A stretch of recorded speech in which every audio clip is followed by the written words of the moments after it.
The first thing that you've got to understand is the A's. One way to invest is to take out all the harm. No sin industries, no tobacco, no alcohol, no pornography, no ammunition. That's avoiding the harm, the A. The B, and Eric has talked about, is to benefit stakeholders. Okay?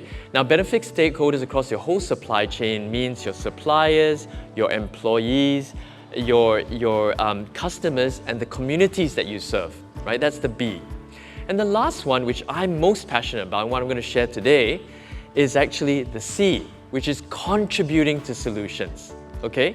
Now, I want to say here that sustainable investing it requires a blend of these approaches, so you can use them in a complementary way. Impact investing is simply defined as investments intended to create positive social and environmental impact in addition to financial returns. As an impact investor, it's very, very important to look at the impact that we generate. And impact can be generated both in the qualitative sense, so for example here, number of households, number of them living $2 a day, right? And at the same time, the qualitative aspect, the increase in disposable income, how they're increasing safety and what's good for the environment. Okay, because this is renewable. How do you really know that the investment generates the positive outcomes it says it does?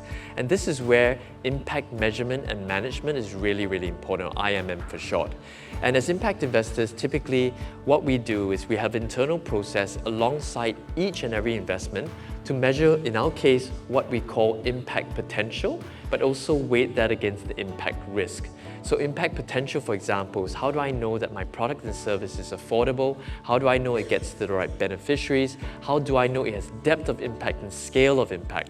But the impact risk, for example, might be execution risk. Sometimes we've got political risk. Sometimes we've got, other corruption risk and so forth, because these are difficult markets. So we weight that against each other, and at the same time, we develop together with each investment KPIs. So the company knows exactly what they're meant to produce on every aspect of that.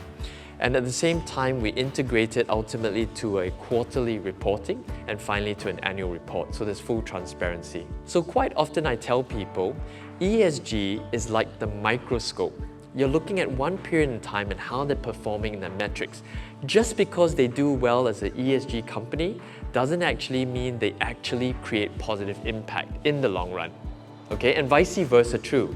But impact investing is like the telescope. It's looking in the future.